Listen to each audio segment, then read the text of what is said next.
Traveling the Vortex.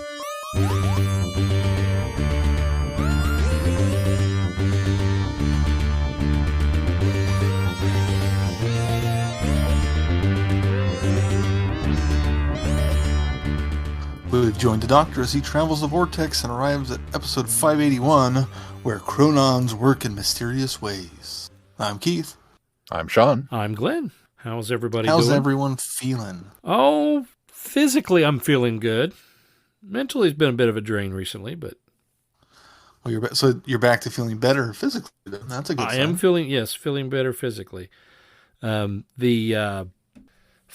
flu. It may have been the flu. It wasn't COVID. I tested, never had COVID, but I just got, really, really bad chest congestion and nasal congestion and a cough. And then that cough would not go away. In fact, I've still got the cough a little bit, but it wouldn't go away. And then it kind of rebounded on me over the weekend. And I was like, I just need to shake this thing. But I did finally, for the most part. Like I said, got a little bit of that recurring cough, but other than that, I'm feeling well. We're glad that you're better. Thank you. Yes, for sure. Our family is pretty much over the bug we had. Yeah. We were felled for a whole week going through all of us, the stomach virus of some sort with everything that comes with that. Vomiting, diarrhea, and then a fever. That's what makes it rough when you've got a family, because you don't all just get it at once. You kind of get it in waves. So one person starts with it, and then it just dominoes through everybody. Poor Liam on Friday last week just slept all day and then still went to bed at a decent time. Well, sometimes... He was just so wiped out. Sometimes that's what you need, though, Yeah. And then he still had issues the next day. I kind of thought, okay, that's going to be the end of it.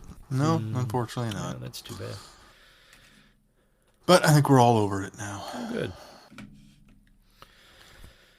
Well, did you guys read or watch anything in the interim here? We've had a couple of weeks. Sean, you go first.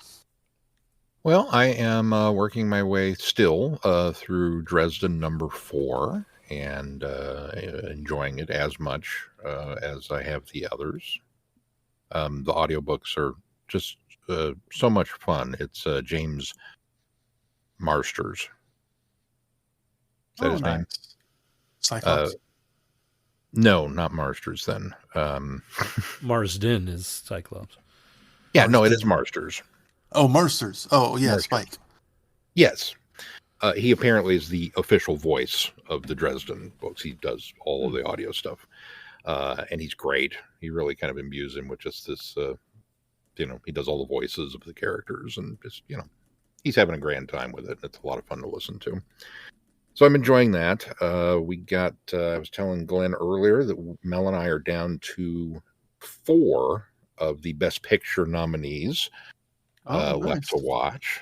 Just trying to carve 3.5 hours out to knock out Scorsese's Opus is proving to be a bit of a challenge. But some really good ones out there. We also watched Robot Dreams, which is one of the Best Animated nominations. Guys, do not sleep on this movie. It was wonderful. So very good. And there's no dialogue. Oh, wow. And it's about a dog who lives in New York City in the 80s. And he's very lonely. And so he builds himself a robot companion. And they pal around and have all kinds of adventures. And they're inseparable until they get separated. And then the story kicks in. So I won't go any further, but it's really good. In fact, I guess it says something for animation when you look at, a year that's given us Nimona and Across the Spider-Verse and Elemental and, some of these films. This was a really, really strong year in my mind for animated films. And that this one that nobody heard of, honestly, might be the best one. It won't win, unfortunately. But yeah, I think The Boy and the Heron is probably going to pick up the win on that That's one. the one I haven't seen yet of those. So looking forward to trying to get it in. We watched American Fiction with Jeffrey Wright, which was really outstanding. Anatomy of a Fall, which was not. If you're a true crime fan, you'll like. Corey really liked it. We were like, eh. And then I watched A Disturbance in the Force: How the Star Wars Holiday Special Got Made. Isn't that great? We talked a little bit about that the week that you were gone. That was one of the films I watched that week. That was good. It just, each reveal was more shocking and, wow, than the one before it. But what it really does well, if you've never seen the Star Wars Holiday Special, you'll watch this and go, they made that? If you have seen and experienced the Star Wars Holiday Special, this does a really great job of kind of putting a lens around that time frame. Because, Star Wars has come out. It's a movie. It's huge. But it's not the public zeitgeist entity that it is today. Yeah. And there's kind of a 3-year gap where there was no Star Wars until Empire came out and then cemented that this is a thing. And so looking through that lens at that specific time frame, at what else was going on in the world of entertainment and TV, and how Star Wars could tap into that, or maybe shouldn't have tapped into that. But I mean, it really kind of sets it up, and it's like, oh. I think what it... Yeah, go ahead. I think what it did for me is it validated a lot of the things that I thought, because I mean, you and I grew up the same era, but I was a TV junkie from the time I was like 3 years old and all the way up to the 70s and 80s. And so I used to watch variety TV. That's what my folks watched on like Saturday evenings and Sunday evenings. And you couldn't throw a dart at a TV guy without hitting somebody's variety show. And that's what I remember of TV of the 70s. And so through that lens, I saw the Star Wars Holiday Special when it first ran. And so through that lens, I understood why the show was what it was. And you're right, the Star Wars was not the zeitgeist that it is now. And so for years and years and years, I would listen to stories of people growing up discovering the Star Wars Holiday Special and talking about it and being in awe and wonder of how this even ever got made. And I kind of always knew. So I always felt like I understood it, but people didn't. And as the mystery and the fantasy around this whole thing grew, I kind of remained more grounded. And so when this movie came around, it almost validated for me that this is what everybody that has come to the holiday special late or has just heard about it and it's become such a legend. This is what people need to watch to understand why it was what it was and why it formulated the way it was. Now, there were a lot of twists and turns, even for me, in surprises on why it failed so poorly or why it didn't have the oversight that it needed to actually be a good show. But I've understood all along why it was what it was, and I've always felt like I could never explain it to anybody else. And this movie does a good job of explaining it to people of what this was and why it was. Yeah, and when they go through and they kind of show you, here's samples of all of the variety shows that are on in this time frame, and then they get to the Donnie and Marie show where they're doing dancing stormtroopers, and there's a whole thing, and you're just like, this is a far greater sin against nature than the Star Wars Holiday Special. The Star Wars Holiday Special is tame compared to the Donnie and Marie Star Wars. And I remembered that live too. I saw that when it happened. But you just get inundated with this, and they hit you with one after another, and all of a sudden your brain goes, oh. Yeah. The 70s just really sucked for TV.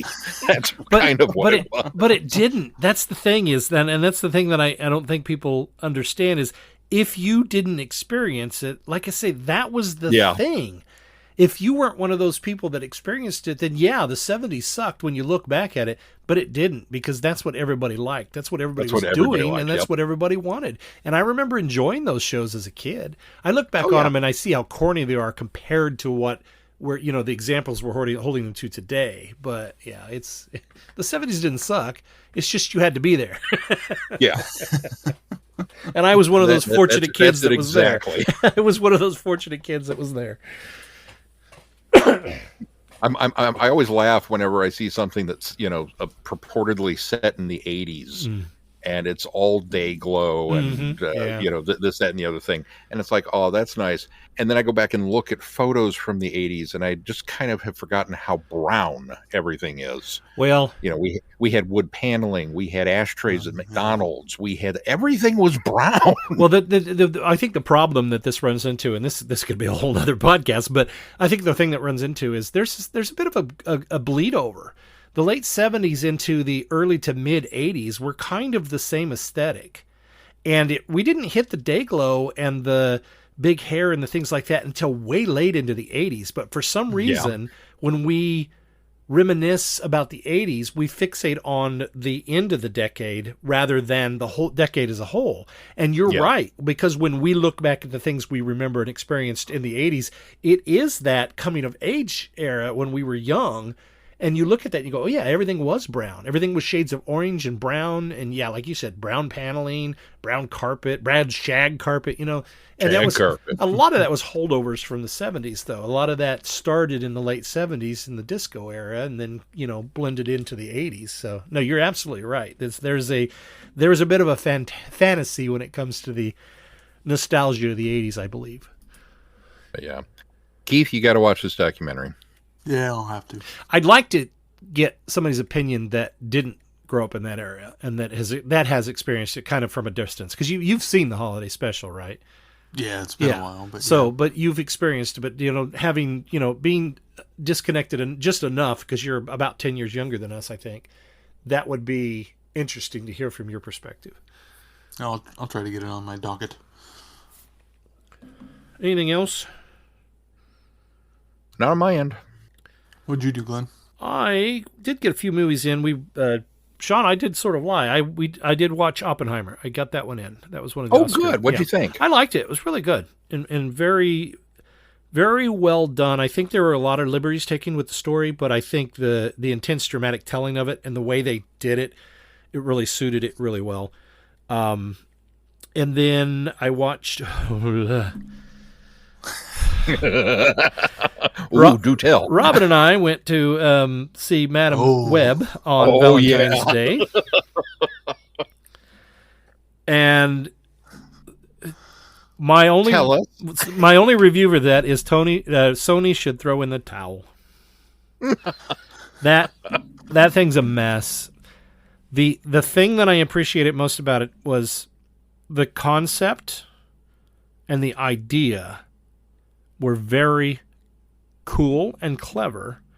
Unfortunately, its demise is the execution and the acting and the poor ADR and the obvious. We've completely edited this movie after we've shot this movie, and we haven't edited it the way that it was supposed to. So we went back and we had to ADR some stuff in, and we decided it's been the whole movie, you could tell, was reorganized after, and it suffers from that greatly. Dakota Johnson is just phoning it in. She's a good actress. I've seen her in other things. She can act, but she's phoning it in this. The only person in this movie that's really giving it their all is what's the actor that plays Ben Parker? He was on Parks and Rec. Adam Scott. There you go, Adam Scott. He's the only one that I think really enjoyed being there, and so I enjoyed all of the scenes he was in. Unfortunately, they were so few and far between. And ultimately what it is it's a superhero movie without superheroes, because the three girls that end up being spider people are only spider people in preview. Like, so it sets up with the premise of the main villain bad guy has these premonitions that these girls are going to break in and kill him. And so he's going to kill them first. That's the premise. And so Dakota Johnson's Madam Web character Cassie Webb she can see the future and she has to save them. That's the premise of the thing. She has to protect them through this whole movie, is because they're girls and they have not become the spider people yet. But the movie feels like a prequel that they made to a movie that already existed that was really good, and then they decided to make a prequel that was really bad. And unfortunately, we don't get the actual movie that this is a prequel to. And unfortunately, because this thing is so bad, we'll never get that sequel that is necessary for this. So it's unbearably bad. I don't know. Has anybody else seen it? Judge Dredd. I've not, but Oh, the it's headline worse. I saw about it is Worse than Madam Judge Web Dredd. is the best superhero 2003 has to offer. Well, that's the other thing is it's set in 2003. And so Is it? so the idea is that, well, and It there really were- is a prequel then. Yeah, well, there were a lot of things about this. Is originally they were going to have this be in the Andrew Garfield universe, and then Sony said, nope, no, we can't do that. And then Sony was toying with the idea of making this in the Tom Holland universe, but technically you can't do that, even though it would work better based on its placement in time. But there's things that happen in this that can't connect it. And then Sony has come out and said, no, this is in the Morbius Venom universe, which doesn't have a Spider-Man yet, except for maybe it does. We don't know. So it's doesn't know what it wants to be or where it wants to be either. That's another big problem Because with it. Sony doesn't know either. Well, yeah, Sony needs to just quit. I'm really fearful for. And here's the thing: I liked the Venom films. I liked both Venom films. I even liked Morbius. I'm not. I know people don't like it. I know people say it's a terrible movie. I see its flaws. I know where the problems are with it, but I enjoyed it. I actually enjoyed the film. It was a fun film that had a few problems for me. If Morbius had For come me. out in 2003, it would have been Yeah, awesome. exactly. This film can't even redeem itself for me because it's just so bad. But here's the kicker. Wow. Robin loved it. She absolutely loved it.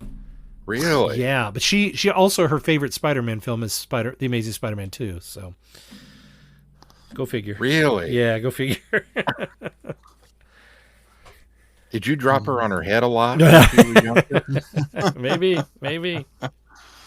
Ooh.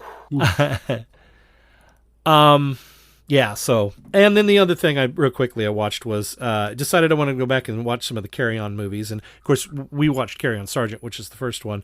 So I watched the next one in line, just going through them chronologically, not for any reason, but, I watched Carry On Nurse, which is kind of a fun, ensemble romp of a film that's really mostly a movie compiled of, separate little character gags throughout the movie, but it all at once it works, and so it's a lot of fun. I really enjoyed it. Cool. Nice. Those are still on my list. I finished a bunch of things. I finally finished season 1 of Monarch: Legacy of Monsters. And what did you think? I thoroughly enjoyed it. I thought it was great. Yay.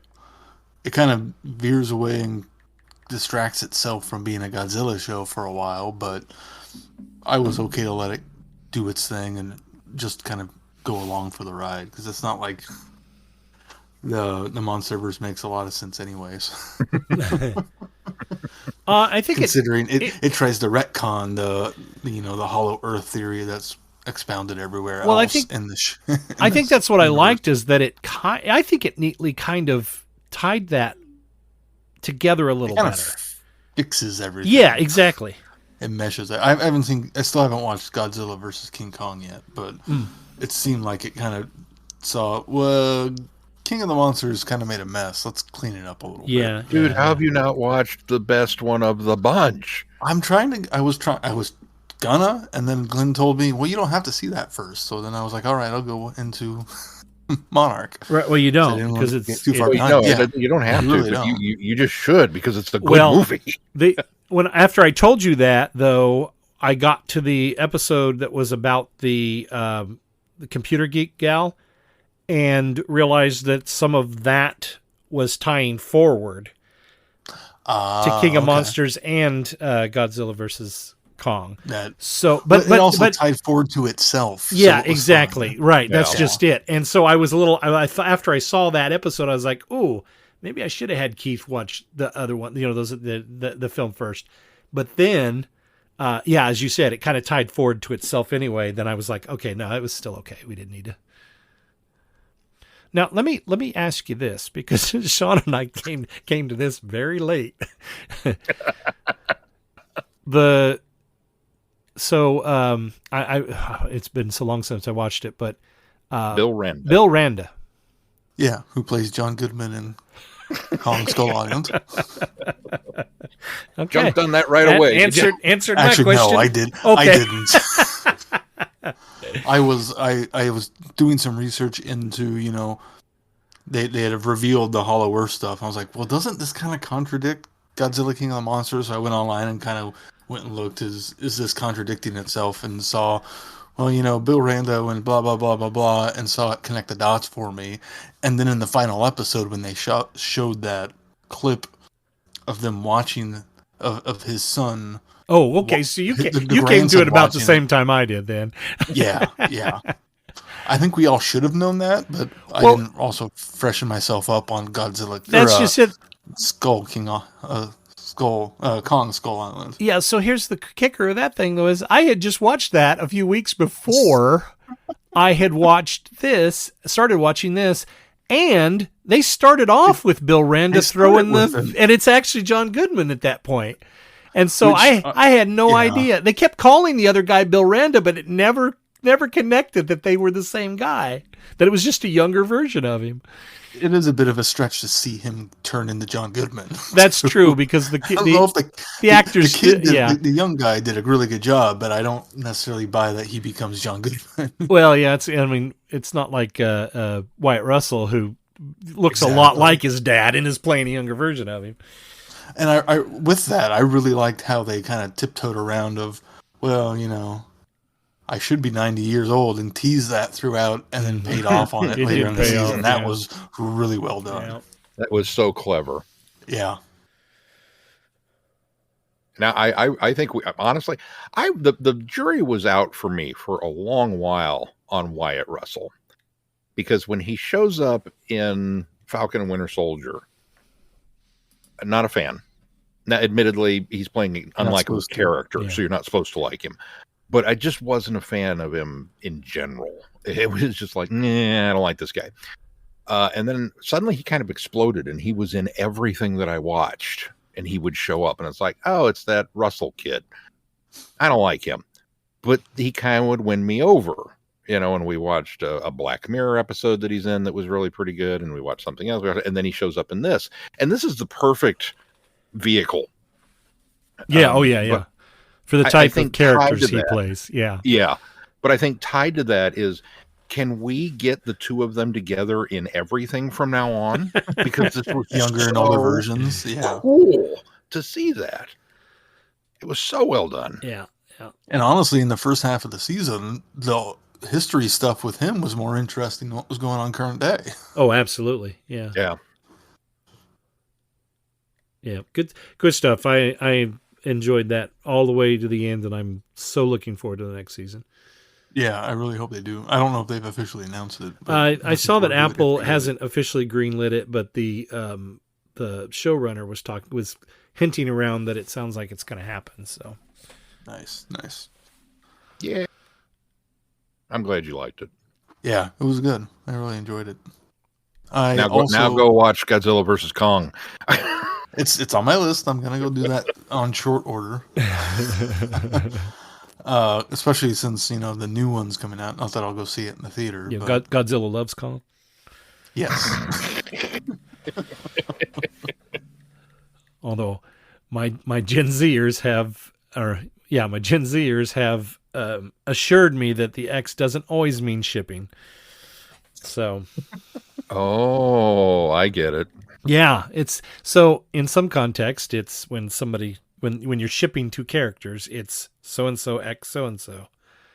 But there's some nuance to that, because it doesn't always mean that it's a love relationship. Sometimes it's just together. So it's not necessarily a relationship, or it's a relationship of a different part. I don't know. It's complicated. So now I need a Facebook account for Godzilla and Kong that just says it's complicated. My kids assure me I wouldn't understand, so I'll just take them at face value. It's a thing, Dad. Mm-hmm. I also finished the Marvel Spider-Man game, which was really good. one of the best Spider-Man stories I've experienced. The amount of effort and storytelling they put into it was so well done. Yeah, I'm now very disappointed that Spider-Man 2 is only a PS5 game. Because they set up a sequel, and this game was so much fun, and the story was so good that it made me want to move forward with it, but I can't. Luckily, I can move forward with they did a Spider-Man Miles Morales game, which I've heard I that have one's started. really good. So I technically still have the DLC to do in the first game, but the kids were really pushing me. Now you got to play Miles. Now you got to play Miles. So I went ahead and started Miles, which is really impressive in the fact that they completely reworked almost everything about the game, as like the level up system, the aesthetics of it. It's not just it's the same exact like mechanics, but you're Miles. The web swinging and the combat's still the same, but everything else about it is completely different, which is really clever and really well done. That's cool. Yeah. And then I finished a book and then read another book. So the book I finished was really good, called Mickey 7. It is kind of like a lighter tone version of Moon, if you ever saw that movie. If you haven't, I'm going to give you a little spoiler on it. I said it'd have to be a lighter version because I don't think you could go heavier. The description that kind of caught my eye for it was it's The Martian meets Multiplicity. And it's the idea is there are colony ships that go and land and try to terraform planets so humanity can expand. And they bring along what's called an expendable with them. So this is a guy that can go out and get himself killed, but then they pull a new version of him out of the tank and he moves on with his memories and everything that happened before him, assuming he uploaded recently. Well, that's horrific. Well, the crux of the book is Mickey 7 goes off. They think he dies. They pull Mickey 8 out, but Mickey 7 survives. Oh, that's even more horrific.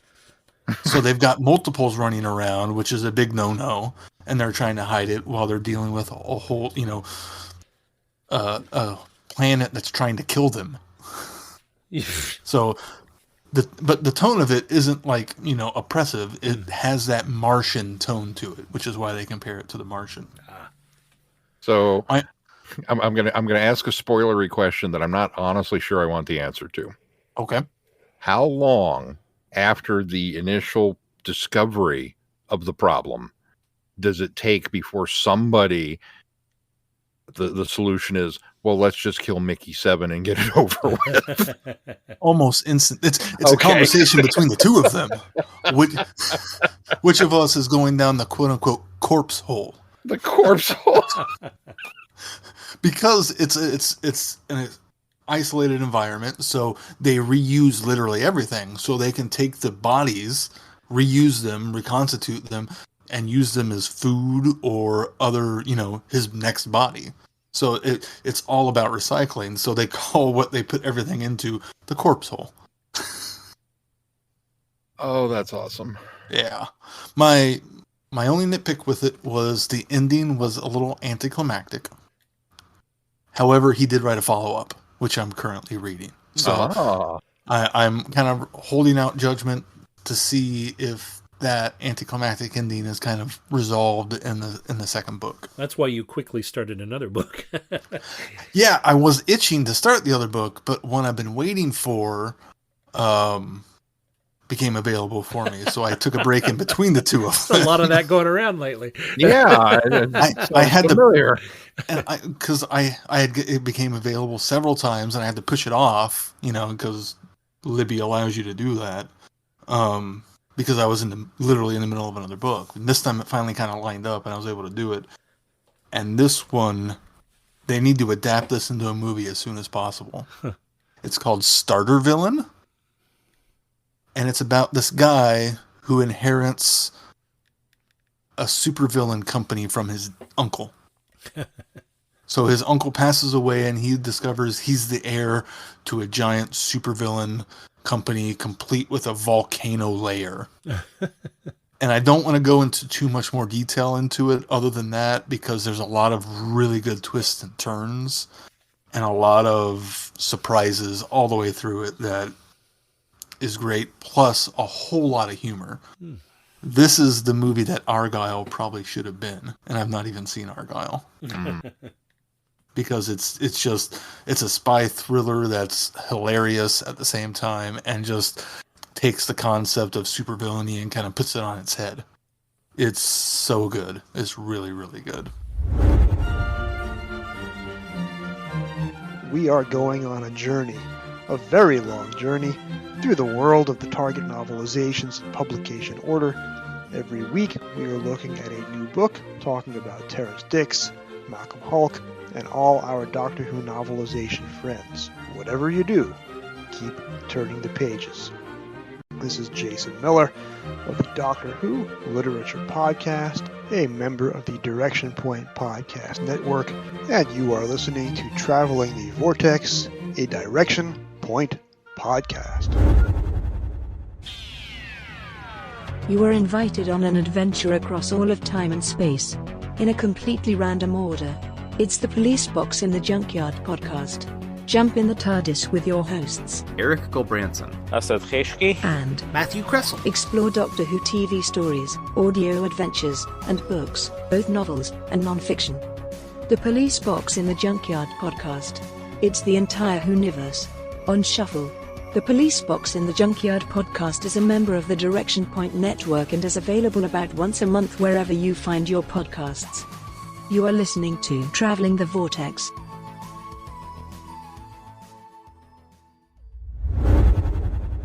I listened to Ronnie Takes on the World, Revenge of Wormwood.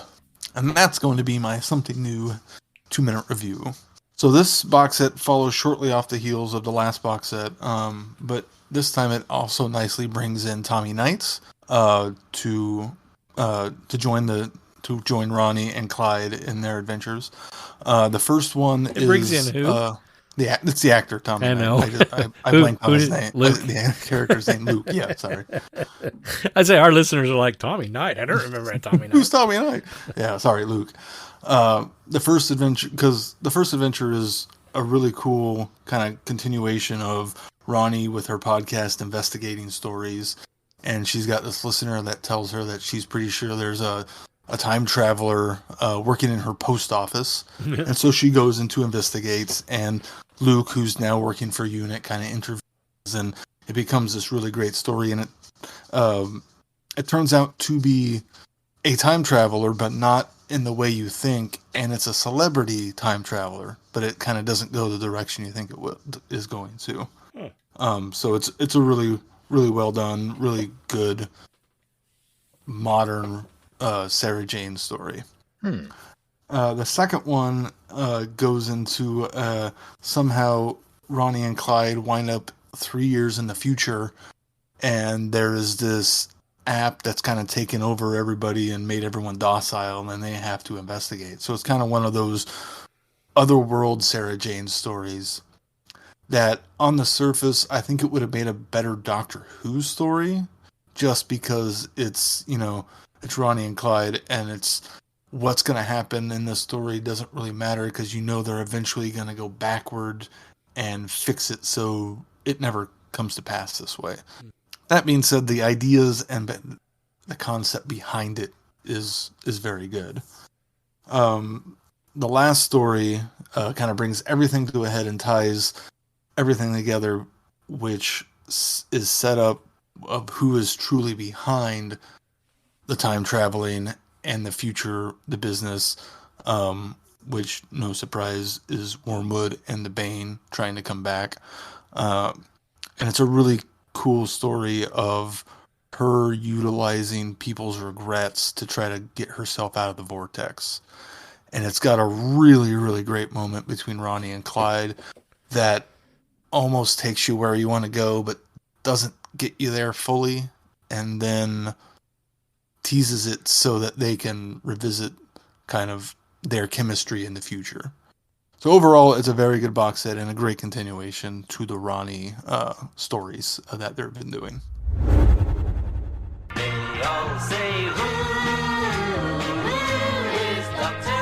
This is Tim Trelaw. This is David J. Howe. I'm Peter Purvis. I am Sadie Miller. This is Lauren Cornelius. Larry, it's Fraser. For all things in the Doctor Who collecting world and beyond, the Doctor Who Collectors Podcast. I'm Larry Van Mersbergen, your host, and I've been collecting for 42 years. You're listening to Traveling the Vortex on the Direction Point Podcast Network. Hi, I'm Rupert Booth. I am known as Paul Ferry. And my name is Barry Williams. Together, we host Time Ram. Time Ram's a cruel mistress. It's a random number generator. That also. We roll a number from 1 to 13, and that's our Doctor. Then 1 to 300 for the story, and then we ram them together. Even if it doesn't make sense. Cruel, I tell you. Time Ram, putting the wrong Doctors in the wrong stories, so you don't have to. You're listening to Traveling the Vortex. All right, well, let's move on to news. Well, they're going to be putting out some classic Doctor Who audio dramas in a podcast form from Big Finish coming in March. A weekly podcast will present stories in episodic installments released weekly, just like the original broadcast did back in the day. But each story is going to be introduced by Colin Baker. And it's basically dipping into the back catalog of Big Finish's output, starting with the Death and the Queen, which is the 10th Doctor and Donna Noble. Very cool. I think this is a really cool idea and a great way to expose more people to Big Finish, especially if they don't want to necessarily spend the money to kind of listen to something. They now have this kind of free avenue to maybe then whet their appetite enough to go buy some stuff. I would agree. I think that the cleverness of this is Big Finish now has such a vast back catalog that they can use some of these older and even, more recent titles, because this one's not a super old story that they're starting with, but they can use some of their back catalog as now sort of advertising by giving these weekly free samples of their stories, of what they have and what they produce, and maybe bringing more people to the fold that will then in turn maybe start buying some of the other stories that are either in the back catalog or new ones that come out. I think it's a brilliant move by Big Finish. It also gives a lot of people a chance that can't necessarily afford these audios, because the price point of these audios can be pretty hefty sometimes. So it gives them a chance to also indulge in some of the extra Doctor Who that a lot of us have already been getting, and experiencing Doctor Who in a whole new way that is the same but also different from what the TV series is. I was initially disappointed by the choice, but then I thought about it, the choice of which one they were going to launch with, and I was like, oh, they're going David Tennant. And then I thought about it a little bit. Well, yeah, on the heels of the 60th, yeah, that makes the most sense. Give people more 10th Doctor and Donna Noble. That's what people wanted so much in the 60th. Why not give them more of that? And that's going to keep people to come back more than if they, started with Sirens of Time, for example. Right. It's also it bridges the gap between the new and the old guard, and I think that they're looking to bring some of the younger and newer listeners into the fold as well. And I think this is the best way to do it, because I think older classic fans are going to come to it anyway. This is a little more enticing for younger fans. I'm intrigued. Me too. I'll probably listen to it even though I've listened to Death and the Queen. All right, well, let's move on to our reviews. Speaking of Big Finish, this week we are going back. Speaking of going back to the old days, not necessarily going back to the old days, but going back to an old trio that we haven't seen for a long time. We're going to be reviewing Doctor Who, the Sontarans versus Rutans 1.1, the battle for Giant's Causeway. And this reintroduces us to Kariz, although this obviously is taking place at the same time that the early Eighth Doctor stories were taking place. Did you say the title yet? I did. Oh, okay, sorry. The war between the Sontarans and the Rutans have been going on for a millennia, and it's likely to continue for a millennium more. A terrible conflict with no care or consequences for collateral damage. Billions have died with no end in sight. A temporal tidal wave leaves the Dr. Charlie and Cariz to the Giant's Causeway, Ireland, 55 BC, where the TARDIS strains power and they encounter Sontarans who believe they're Roman legionnaires. What has caused this, and what is the strange secret in the rocks? Bum, bum, bum. Go ahead, Sean.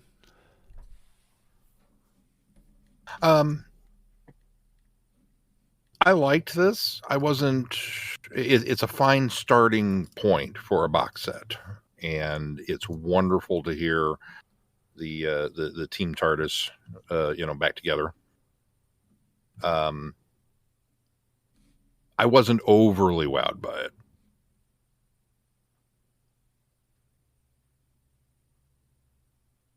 I think it's got some cool ideas. What's unfortunate about it is, we've got a trio that we've not heard in 14, 15 years, and they get split up and not get to spend any time together.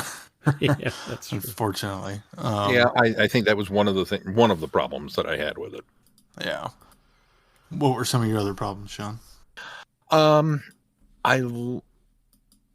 It is no secret that Horror Fang Rock is one of my favorite Doctor Who stories. So I have a vested interest in the Rutans, and finally getting more. It was like, yay! Not any. I feel like we spent the majority of our time with the Sontarans, or the Sonturians, which I caught myself saying later in the week in a completely unrelated a conversation with somebody about the Roman Empire. Explain that one.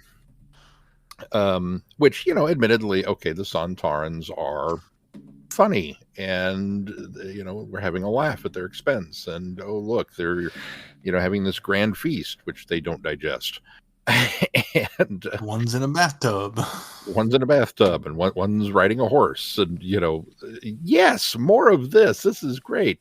And yet the poor Rutans kind of get relegated to the back burner. And then we add in the fact that because of the nature of the plot and trying to make this emotional connection, it's Cariz that gets kind of relegated to the back burner as well. And so the Dr. and Charlie are off having fun and Dr. Charlie adventures, and Cariz, who setting this up as and this is on me. We put this together as a Cariz archive. We're going to talk about Cariz. Cool. And he's not really here all that much. He's kind of immaterial to the events at hand. And if he hadn't been part of this particular story with Team TARDIS, there'd have been a little bit of information the Doctor didn't have, but he probably would have inferred it pretty quick once they show up. So I just kind of felt like it was a waste of his character. That sounds much more egregious than... Yeah, I feel like I'm making it out to be worse than it was, but... I don't think... Yeah, I think they struck a pretty good balance of him with the Rutans and Charlie and the Doctor with the Sontarans. I think what distracts you from the fact that Cariz is getting as much time is Cariz is in this situation where it's very confusing and somber and not intense. It's just furthering the story, and where you've got Charlie and the Doctor having a good time, having the adventure, and with the funny Sontarans. And so I think that's why it feels like you get more Doctor and Cariz, or Doctor and Charlie rather than Cariz. But I think if you go back and balance the time, I think it's pretty balanced. But I agree for the same concept that you don't feel like you get as much Cariz. I think my problem with this story is this story makes for a good Eighth Doctor, Charlie and Cariz story that could easily have been slotted into the old adventures from the monthly series when they were together.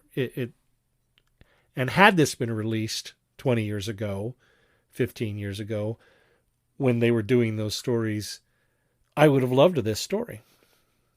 The problem that I have with this story is we're finally getting the Sontarans and the Rutans. What does that epic battle, what is that like? Where does that launch? How does that get started? How do the seeds of this vast war between these two species start? And this is just an aside story. This is just a Rutan breeding ground and a temporal displacement. And for me, which isn't explained. Exactly. Yeah. And I was very much set up ready for a Sontarans versus Rutans, and this was just a side battle, really. And that almost both sides don't even know. The Rutan initially does, but the Sontarans don't even know why the heck they're there. And so that was why I was kind of let down, because my expectations probably were higher than I should have made them. And like I say, it's not a bad story. It would have made a very good monthly story. But as the kickoff to this, ongoing saga that we're going to have in 3 parts this year, or 4 parts this year, this wasn't a good start for me. So I was a little disappointed with that.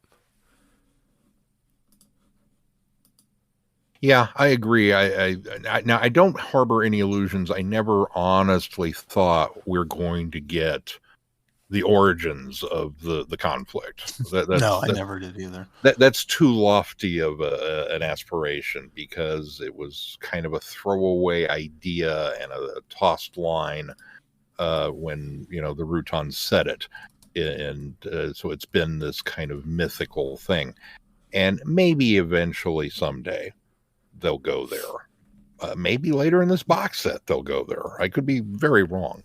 But I feel like I would be surprised. It's kind of like the Time War. Like, I really didn't think we were going to get the Time War, and then eventually we did get the Time War. But I think it'll be a while before we get the Sontaran Rutan War. I hope. I agree with you that this is. I hope you're wrong.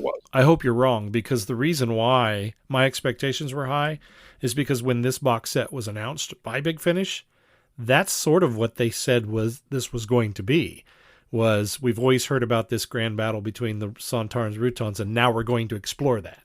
That was, I'm paraphrasing, but that was how they couched this when they announced this, like, last year. And so if they don't, not above a bait and switch. Well, but if they don't follow through with that, because they've all but promised that, I think that I'll be very disappointed, because I think that's their intention. We are exploring the conflict. There's conflict here between them, so we are exploring it. Yeah, and I think maybe not the origins of it. Yeah, I think I think they've got to go there with that promise, or I'll be very upset. Well, this is, of course, the first of said box. So, as frequently as the case with these boxes, episode 3 will probably bring it all together, and then we'll get a pointless 4th episode and just go, why?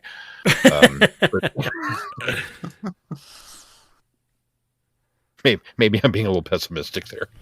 You keep calling it a box set. I wouldn't call it a box set. I think it's a series, because it's releasing every month. It's not coming out as one box. Oh, it's not one box. No. It'll eventually be one box. Well, yeah, I suppose that's true. No, it's releasing monthly. So I'd say Does Big Finish do anything other than box sets at this point? It's a limited series. Ah, okay. I mean, well, what was the big event last year that we covered? Once in Future. Once in Future was a limited series. Those were released monthly, which they then put in a box, right? I don't know that they have released. They haven't finished it yet. So. Oh well, yeah, that's true. Yeah. We still got to get Coda. The Coda is this year, so. All right, I retract my statement. But I did enjoy the story. Yeah, I don't want to sound like it was a bad story. My letdown was the fact that I expected more from it. But yeah, it was a good story. Like I say, if I had listened to this 15 years ago as this story, I'd have been, oh yeah, this is another great Dr. Charlie and Chris story. Now, again, maybe this is something that will happen later. But for right now, I don't know that I see the need to set this in a happening simultaneously parallel time frame. Why couldn't we just have inserted this story back then and called it good? You know what I mean? I don't think I do. I don't understand either. Well, why is it? You said at the top that this is happening simultaneously with those events from previous. Well, it's not it's not simultaneous. It's happening at the same time. In. Yeah, it's squeezing it into it's not, it is just an insert. Yeah, it's an insert. It's an insert. It's not like it's a parallel. I suppose simultaneous was the wrong. Okay, because that was my next question, because I did not get that impression. No, I was trying to figure out what you listened to. No, I'm sorry. Yeah, no, it fits in between some of the stories, the earlier stories with this crew, like they have with the Fifth Doctor and Perry. Okay, I'm with you. Yeah, exactly. Yeah, exactly. In fact, that's a great point. Big Finish is now at the point with their own material that they're able to go back and insert into their own stories, rather than taking the new stuff and inserting it into where it would have fit in the TV series. They've done enough now that they have their own material they can do that with. Although I don't remember them giving us any references to when this is. No, they really don't. Try too hard to insert it in. Yeah, they really don't. I don't think you could probably even. There are no hints to really kind of put a finite spot on it. In fact, I'll be interested to see where the complete adventures decide to slot this. Well, we do know that it is at least somewhat very recent, with that Chris coming out of his what was the finale of that? Zagreus. Yeah, it's out of relatively recent after that. No, you're right. Yeah. You're absolutely right. I don't think it's the next adventure. In fact, they subtly reference that as well. Yeah. Yeah. Well, and then something that we didn't discover back when we were actually listening to the Eighth Doctor, Charlie and Chris stories, was that there were a couple of short trips stories that when Big Finish was writing short stories and publishing them in book form, there are a couple of stories called Round Trip that were in the book. The books now escape my... A Day in the Life. A Day in the Life, yeah. Day in the Life. They were both published in the Day in Life. Interestingly, it's the very first story of the anthology and the very last story of the anthology. Round Trip Part 1 After Midnight and Round Trip Part 2 After Midnight and Round Trip Part 1 Before Midnight. And yes, I read those in order. We just launched into them since there really is no synopsis for these. This is one of those wibbly wobbly, timey-wimey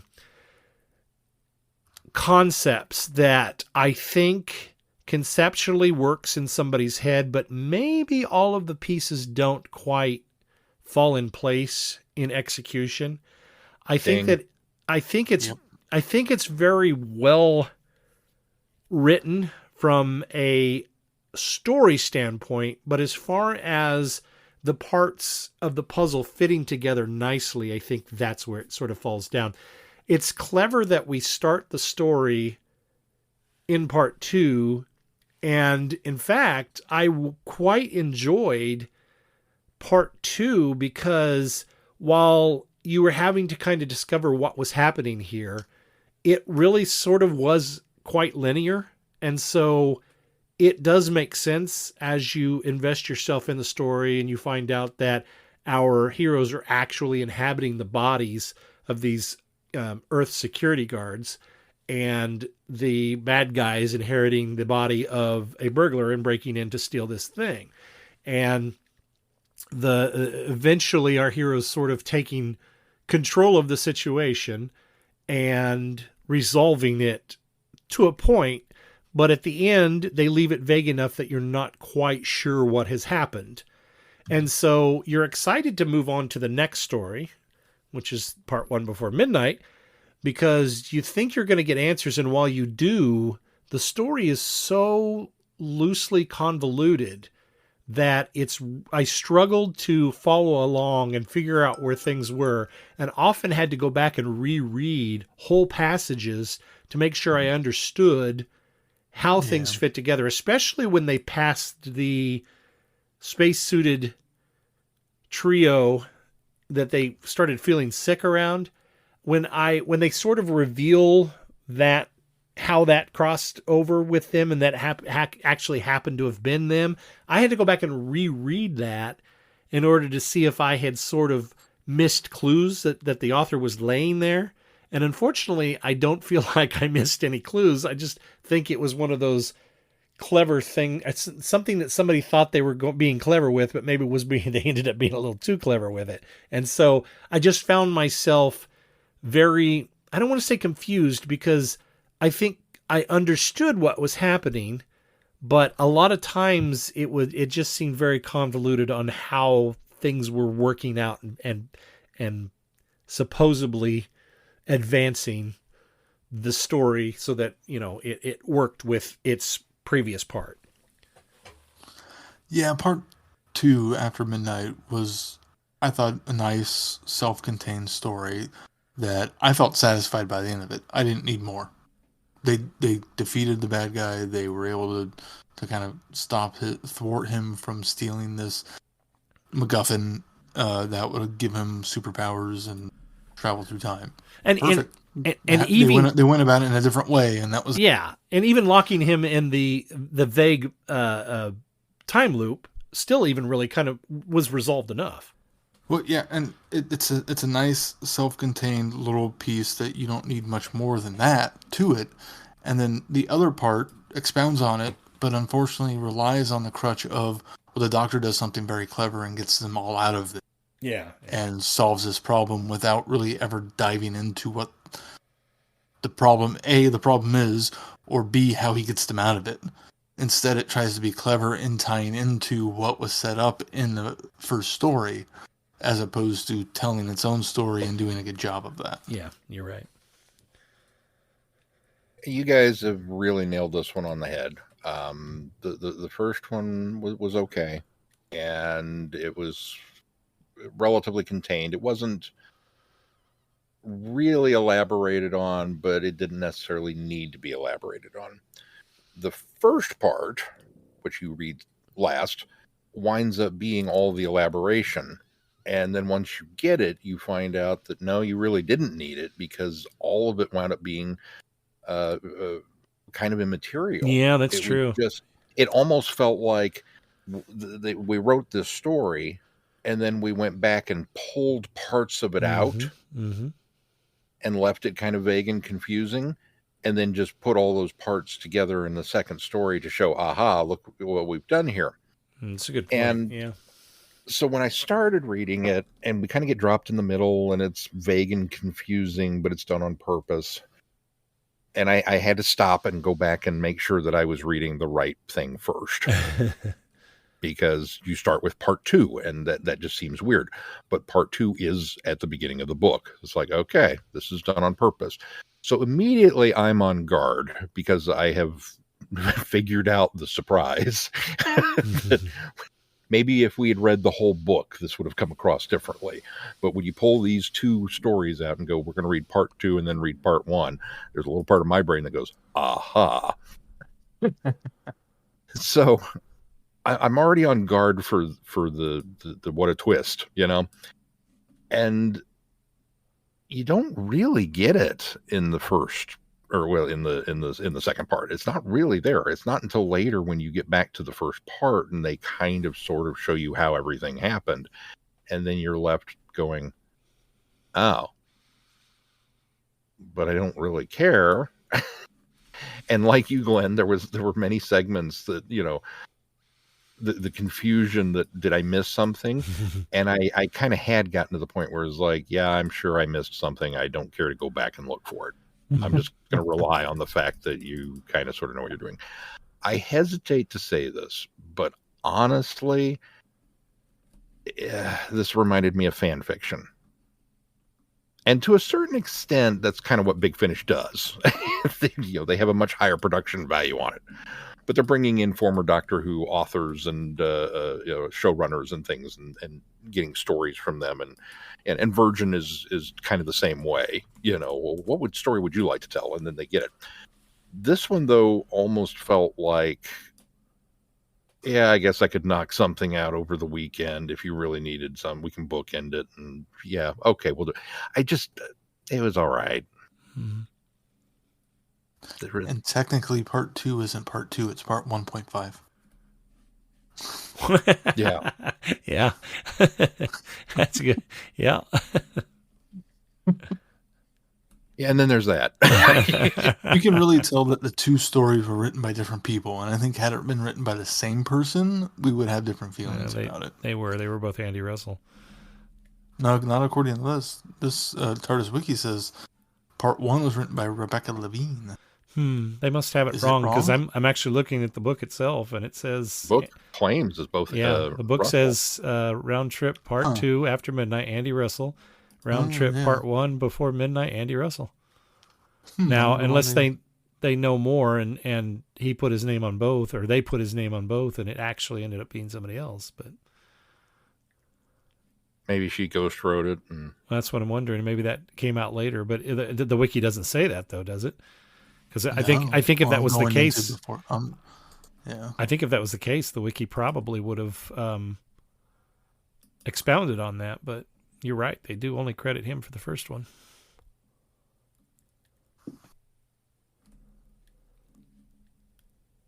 Yeah, not a fan of this one.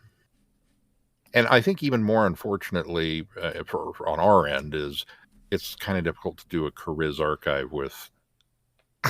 Again, very little Chariz. Yeah, very little Chariz. Yeah.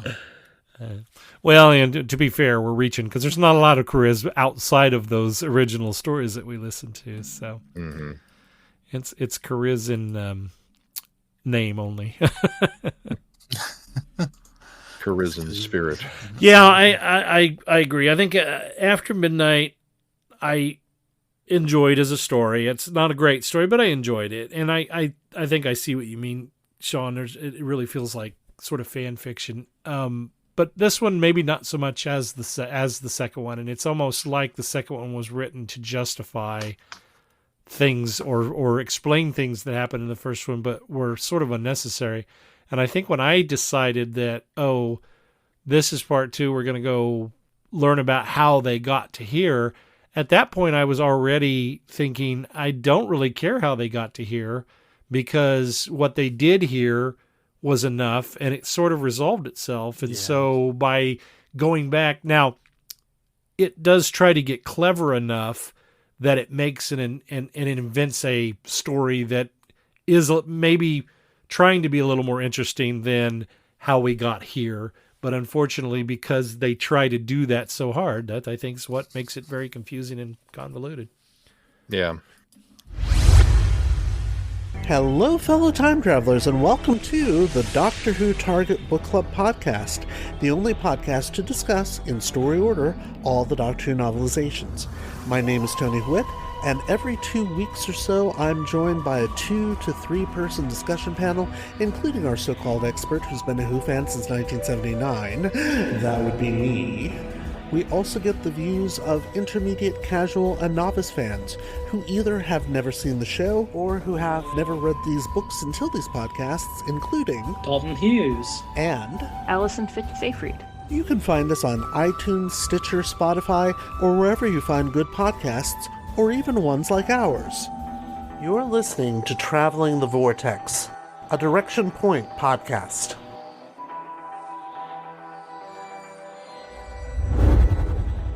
Well, what do we got coming up on the schedule? Well, next up on the schedule, we're going to have a good old-fashioned...